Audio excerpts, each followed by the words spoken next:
Ош Шалай жолунун 70-чакырымындагы чыйырчык ашуусу кышкы туризмди өнүктүрүүгө ыңгайлуу. Соңку жылдары жергиликтүү туристтер дагы тоо лыжа базасында эс алууга кызыктар. Ашуунун койнундагы Ак Кыя муз тебүү базасы 3 жыл мурун түптөлгөн. Ушул кезде инфраструктуралык абалы жакшырып, узундугу 850 метр аралыкта түзгөн асма жип жол орнотулган. Элеттеги жеке ишкер Нурбек Жусубалиев тоо койнундагы 5 гектар аймакты ижарага алып, жайы кышы эс алуучу борборго айландыруунун үстүндө. Жакынкы жылдары мамлекеттик банктардан 50 000 АКШ долларына пайызы төмөн насыя алууну көздөп турат.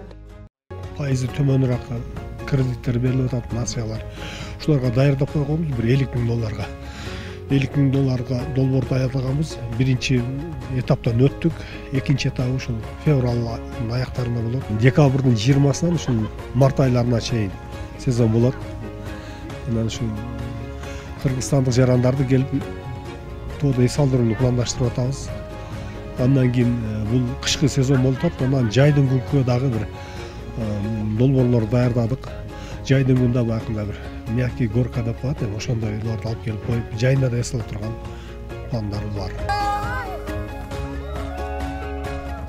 Эс алуучулардын агымы ишемби жана жекшемби күндөрү көбөйөт. Жашы өткөн курактагылардагы эс алуучулар баллон менен аралыгы 1 чакырым жерге чейин муз тебишүүдө. Спорттук дене түзүмдү чыңдап, моралдык эргүү болорун Дубандын чар тарабынан келген кардарлар айтышууда.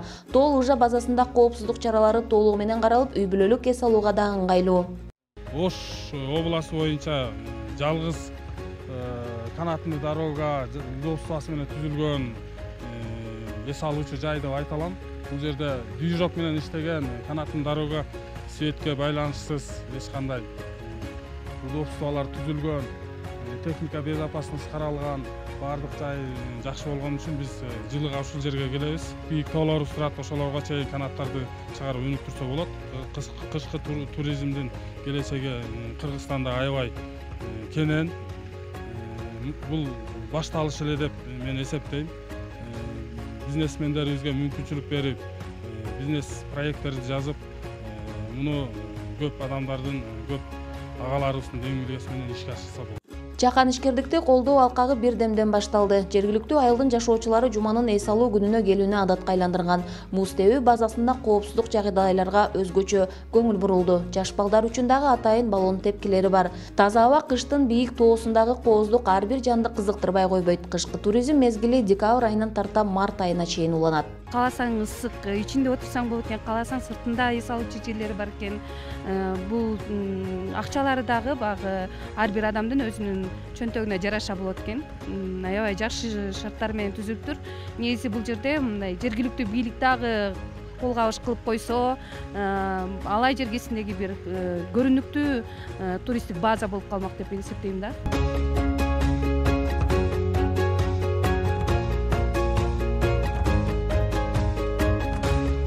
Иш илгерилеп турса, кардарлардын талабына жараша шарт түзүп, жергиликтүү казынага аз да болсо салык төлөөнү ишкер пландаган. Тоо койнундагы жайда улуттук тамак аш ашканасы да уюштурулат. Кардарлар каалаган тамагын буйртма берсе болот. Туризм мамлекеттин экономикасынын бирден-бир кирешелүү тармагына айланышына толук негиз бар, бирок ал үчүн дүйнөлүк стандартка топ келген инфраструктураны өнүктүрүү зарыл болууда. Гүлжан Ажиматова, Бектур Калыбек уулу, Ош облусу.